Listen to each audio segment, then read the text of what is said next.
I'm gonna smile. Hey guys, today's topic is about bliss. Finding your bliss, finding it is what you love, mixing those things, the way that you portray yourself in the world with who you really are, and what you do day to day with who you really are, making sure those things are really synced up.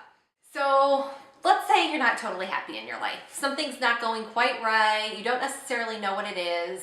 You want to start figuring out and syncing these things up. Where to start?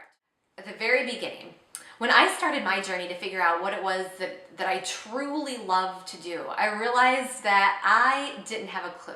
Sure, on the surface, I love my family. That was a priority for me. My work was a priority. Career is a priority. But if I really dug down and found out what it is below the surface and really got to the heart of it, I did not have a freaking clue. A coach of mine actually said to me, do what you're passionate about. What are you passionate about? I didn't have a clue. I mean, I knew someday I wanted to start a business. I wasn't quite sure about what. So how do you start to get to the root of all of that? How do you start to really figure out what it is that you love? Thinking back even to your childhood, research says that we were most in tune with ourselves and who we wanted to be in the world when we were about 6 or 7. That was a long time ago. So how do you now start to piece those things together? You've grown, you've changed, you've evolved. Maybe you still want the same things, you just didn't get there. But maybe life has taken you down a totally different path, and maybe there's something else inside of you. So to start and to really start on this journey of figuring out what your bliss is and moving toward your bliss and your passion, start to pay attention to those things that fire you up. I actually heard Jillian Michaels recently explain it like an Easter egg hunt.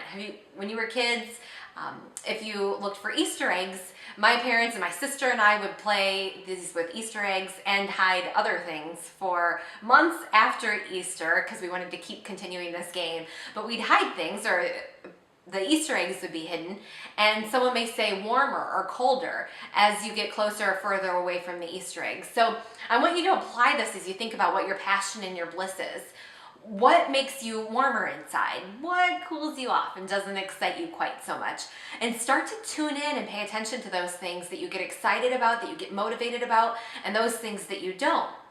As a second step then, you can start to weed out and not spend as much time and energy on those things that you don't get so excited about, and start to tune in and spend more time on those things that really motivate you, inspire you, fuel you to do more great things as well. Because once you start stepping into that warmer space, it's just going to keep going and keep flowing.